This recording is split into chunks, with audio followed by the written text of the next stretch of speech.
हमारे एपिसोड की शुरुआत होती है दानव क्षेत्र से।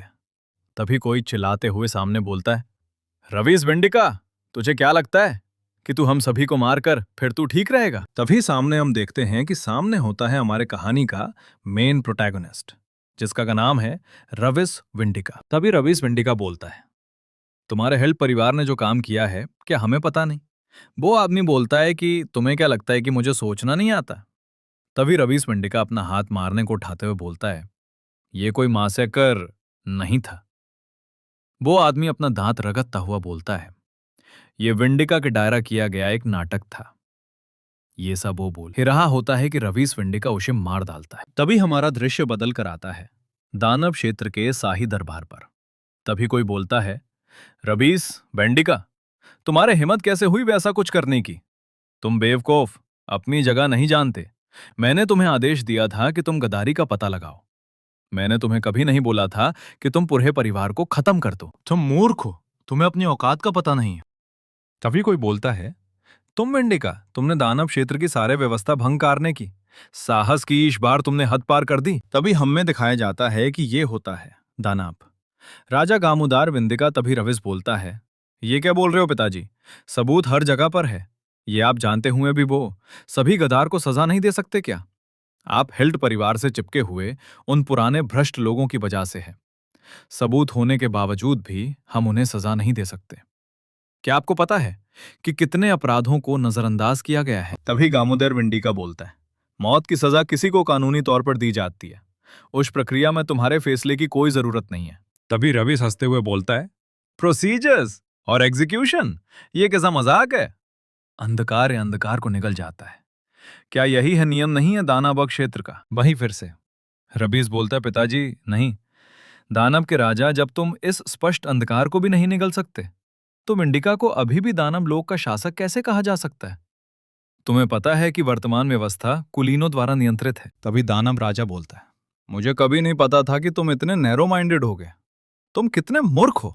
तभी रवीस बोलता है, विंडिका का अस्तित्व तभी संभव है जब तक हिल्ट परिवार का सफाया कर दिया जाए। अंततः उन्होंने सिंहासन हथियाने के लिए अनगिनत अपराध किया है। क्या इसीलिए आपने मुझे इन्वेस्टिगेटर बनाकर नहीं भेजा था? हिल्ट परिवार के पीछे छिपे उन कायरों को हटाने के लिए, और जो पूरी तरह से आदेशों की अवहेलना कर रहे हैं। वही दानव राजा मन में सोचते हुए बोलता है, हाँ, हम एक दूसरे को समझ ही नहीं सकते और तुम्हारे सजा 12 ब्लैक थ्रोन्स के द्वारा तय कर दी गई है। रबीस बोलता है, क्या सजा? तभी दानव राजा बोलता है, रवेस विंडिका, तुम दानव लोक के कानून का उल्लंघन करने और हिल्ड परिवार को मारने के दोषी हो।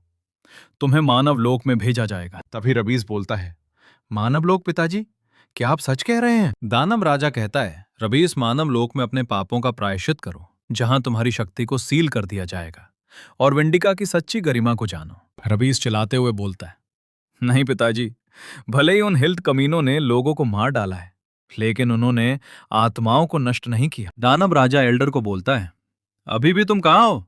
तुरंत सजा पूरी करो। रबीस गुस्से में गरजते हुए बोलता है, धिक्कार है, मैं इसे बर्दाश्त नहीं करूंगा।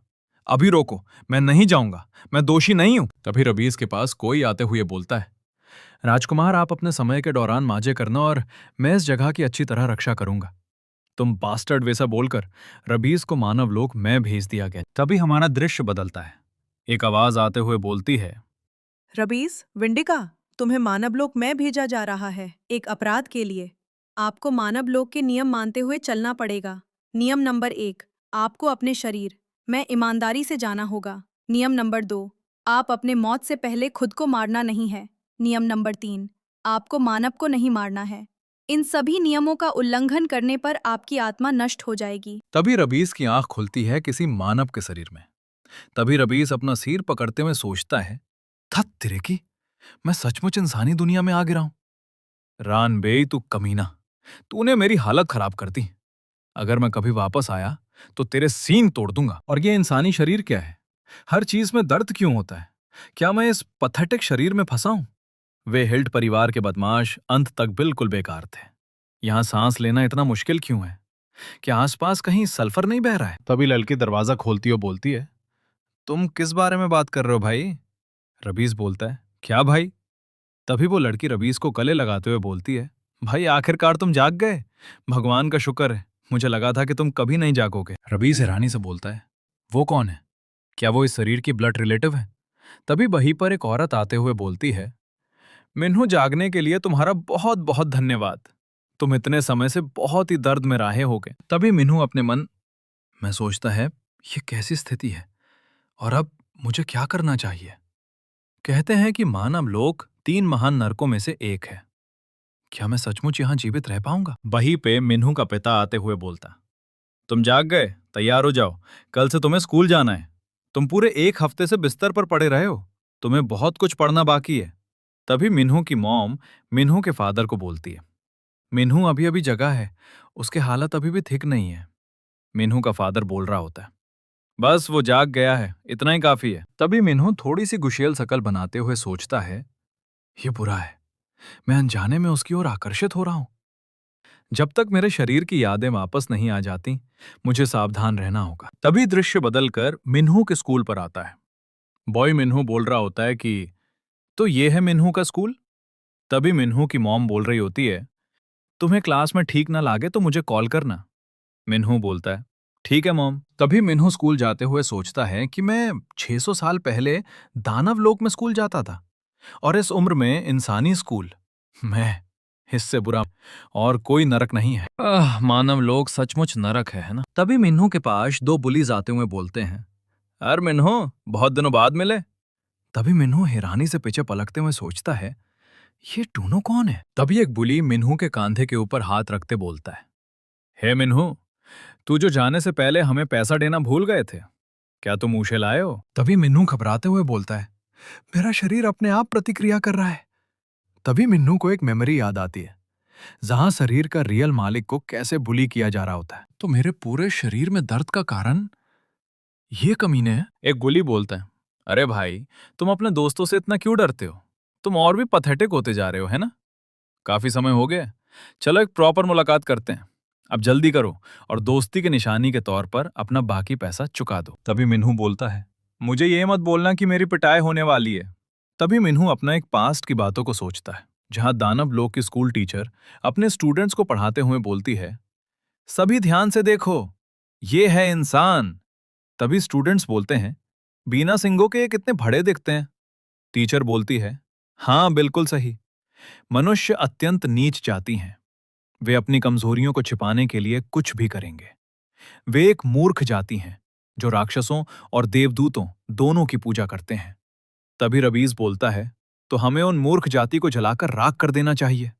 टीचर बोलती है, बिल्कुल सही रवीज, अगर कभी तुम्हारा सामना इंसानों से हो तो उनकी क्रूएल्टी को अपने पैरों तले कुचल दो। तभी मिनू कहता है, एक साधारण इंसान की हिम्मत कैसे हुई मुझे छूने की? इंसान सचमुच बेवकूफ होते हैं। वैसा बोलकर एक बुल्ली का सिर टेबल पर पटक देता है। बुल्ली कहता है, मुझे छोड़ दो, तुम कमीने। तभी दूसरा बुल्ली कहता है, अरे पागल कहीं के, क्या तुम्हारा दिमाग खराब हो गया? तभी मिन्हू अपने पिच्चे मोड़ते हुए उसे घुर कर देखते हुए सोचता है कि मेरी दानव शक्ति प्रतिक्रिया दे रही है। तभी बुली मिन्हू को मान के लिए आहीं बढ़ते हुए बोलता है, तुम लगभग मर ही गए थे और अब पागल हो गए हो, क्या तू मरना चाहता हो कमीने? तभी मिन्हू बुली के चेहरे पर इतना जोर से मुका मारता है कि वो जाकर दीवार से टकरा जाता है। ये सब होते हुए देखकर सारी क्लास के स्टूडेंट हैरानी बोलते हैं, क्या ये सच में मिन्हू है? तभी मिन्हू अपने हाथ की ओर देख ही रहा होता है कि वहीं बुली फिर से मारने आते हुए कहता है, तुम कमीने, बस देखते रहो। तभी एक स्टूडेंट चिल्लाते हुए बोलता, मिन्हू अपने पीछे देखो। तभी मिन्हू पीछे घूमकर एक जोश लात मारता है। बुल्ली बोलता है, मिन्हू तुम ऐसा कैसे कर सकते हो, तुम कमीने। तभी मिन्हू बोलता है, कहते हैं कि इंसान अपनी कमजोरियों को छिपाने के लिए और भी क्रूर हो जाते हैं। क्या तुम्हें लगता है कि गालियां बकने से ताकत मिलती है?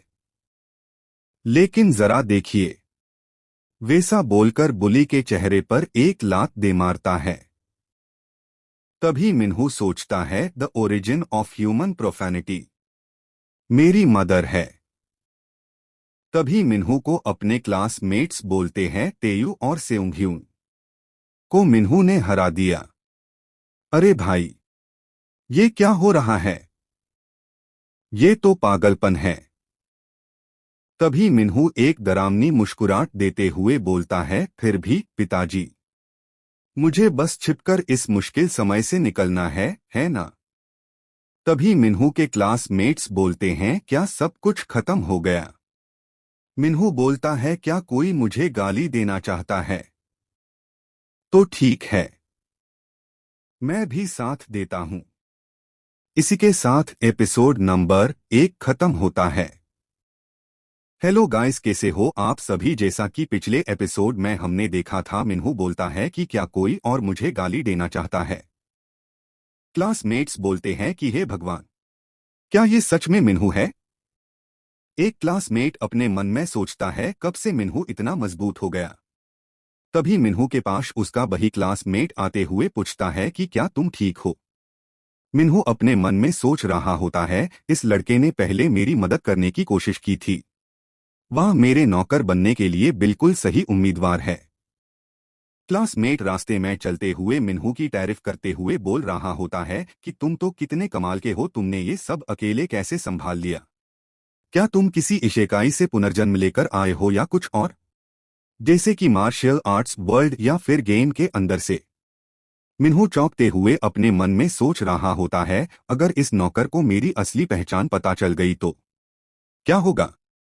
तभी हमें एक पास्ट का सीन दिखाया जाता है, जहां पर रणबे बोल रहा होता है, रबीस, तुम्हें ह्यूमन रियल में किसी भी इंसान को नहीं मारना है। अगर तुमने 60 बार ऐसा किया तो तुम्हारी आत्मा खत्म हो जाएगी। रबीस बोलता है, क्यों? क्या टीचर सिंथिया ने ये नहीं कहा था कि हमें डिस्गस्टिंग ह्यूमन का सफाया कर देना चाहिए? रणबे कहता है, ये तो बस उसकी सेंटेंस थी, लेकिन हमें ह्यूमंस की मौत को हल्के में नहीं लेना है, भले ही हम गॉड्स हैं जो डेथ पर राज करते हैं। तभी रबीस पूछता है, लेकिन ह्यूमंस फिर भी एक दूसरे को मारने की कोशिश करते रहते हैं, है ना? रणबे कहता है, क्योंकि वे मूर्ख हैं और यही कारण है कि हमारा अस्तित्व है। ये बात हमेशा याद रखना, हम किसी ह्यूमन को मारेंगे तो हमारी आत्मा यूं हमेशा के लिए खत्म हो जाएगी। रबीस बोलता है, मुझे कोई फर्क नहीं पड़ता, किसी ह्यूमन को मारोगे तो तुम्हारी आत्मा खत्म हो जाएगी। मैं एक डीमन गॉड हूं, मैं तो ह्यूमन रियल में रह भी नहीं सकता।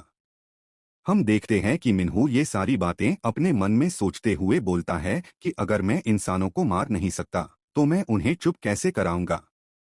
मिन्हू का क्लासमेट बोलता है, काश बेसा हो पाता कि मैं पुनर्जन्म कर पाता।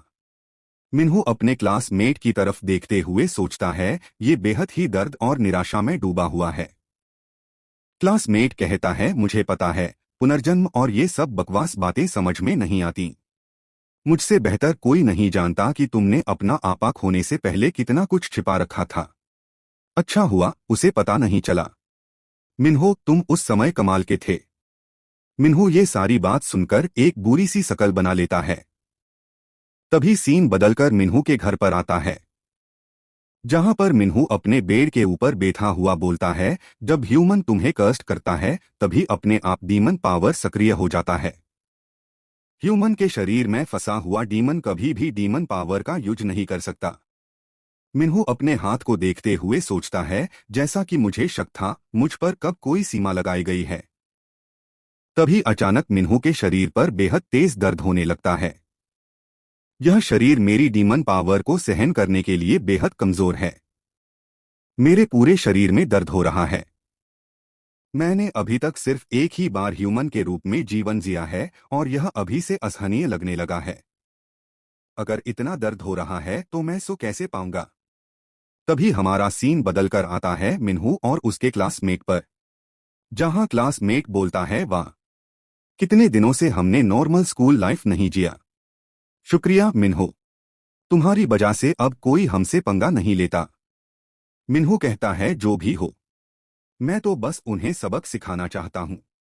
मैं इस डीमोनिक पावर को फिर से आजमाना चाहता हूं। तभी बुल्ली का भाई पीछे से उन्हें दोनों के नाम से पुकारते हुए बोलता है, जियोंग और मिन्हू, क्या तुम मेरे छोटे भाई को परेशान कर रहे हो? मैंने इतने समय तक तुम्हारी रक्षा की, वो भी मामूली रकम के लिए, और तुम मुझे ये चुकाते हो? ये सुनकर मिन्हू कहता है, एक और कर्ज? ओह हाँ, वो मैं ही था। बुल्ली का भाई कहता है, मेरे साथ आओ कामिने। मिन्हू बोलता है, ठीक है। तभी सीन बदल कर आता है एक कोने पर जहां बुली का भाई बोल रहा होता है, तायू मैंने तुमसे कहा था ना, पिटाई मत होने देना। और फिर भी उस दुबले चूहे से पिट गए। तायू बोलता है सॉरी भाई। तायू का भाई मिन्हू और जियोंग के पास आते हुए कहता है हमें क्या करना चाहिए इस बारे में? अगर मैंने इसे ऐसे ही रहने दिया तो मैं एक निकम्मे बड़े भाई की तरह दिखूंगा जो अपने भाई बहन की रक्षा नहीं कर सकता। क्या यही तुम्हारी माँ ने तुम्हें सिखाया है, एक अच्छे दोस्त को पीटना? मिन्हू एक दारामनी सी स्माइल करते हुए कहता है हाँ बिल्कुल सही सिद्धा, यही पर मारना। तायू का भाई गुस्सा होते हुए मिन्हू को मारने के लिए हाथ उठाते हुए बोलता है तू कमीने स्माइल कर रहा है। मिन्हू तायू के भाई का हाथ पकड़ते हुए कहता है ये अपमानजनक बातें जो मुझे मेरी मदर की याद दिलाती हैं हमेशा ही आनंददायक होती हैं। आह, ये कमीना आखिर कर क्या रहा है? मिन्हू बोलता है हे ऑलमाइटी मदर, जिसने ह्यूमंस की जीभ को जहर बना दिया है वैसा। बोलते हुए तायू के भाई के चेहरे पर एक जोरदार मुक्का मारता है। मिन्हू इतने में ही नहीं रुकता, तायू के भाई पर लगातार मुक्का मारते हुए बोलता है कि मदर आपने कहा था कि हिंसा केवल शरीर को बांधती है, पर अपशब्द आत्मा को कुतर देते हैं। ये दुखी लोग सचमुच आपसे मिलना चाहते हैं। तायू के भाई को बेसे पिटते हुए देखकर तायू चिल्लाते हुए कहता है भाई। तायू का भाई पीछे मुड़ते हुए चिल्ला के बोलता है तुम बेवकूफों, यूं ही खड़े मत रहो, इस कमीने की जमकर पिटाई करो। मिन्हू कहता है तो तुम सब मुझ पर एक साथ हमला कर रहे हो, और भी बढ़िया, ग्रेटर ईविल से ग्रेटर पावर बनती है। बेसा बोलकर बेहद स्पीड से उन सभी के पास आकर उन्हें पिट देता है। मिन्हू का क्लासमेट ये सब कुछ देखकर हैरान हो जाता है। उन्हें पिटने के बाद मिन्हू अपने हाथों को फैलाते हुए आसमान की ओर देखकर बोलता है ये कितना रिफ्रेशिंग महसूस हो रहा है। तभी मिन्हू अपने मन में सोचता है अंकल, जब मदर ने कर्सेस को पैदा किया तब ह्यूमंस पर वायलेंस किसने थोपी? वायलेंस सबसे अच्छी है। अब मैं समझ गया हूं कि उन्होंने ह्यूमंस को वायलेंस का उपयोग करने की अनुमति क्यों दी। धन्यवाद अंकल। वही ये सब कुछ करते हुए कोई एक छोटे चूहे जरिए देख रहा होता है। तभी हमें दिखाया जाता है ये होता है रबीस का uncle, the violence demon God. तभी अंकल कहता है मेरे प्यारे नेफ्यू रविस, लगता है तुम्हें अपने अंकल का गिफ्ट पसंद आया। वहीं पर रणबे कहता है फोरबिडन स्टोन के बजाय ब्लड डीमोनिक स्टोन तुम्हारी आंख में जड़ा हुआ है, देखते हैं तुम इसे कब तक सहन कर पाते हो राविस। इसी के साथ हमारा एपिसोड नंबर 2 खत्म होता है।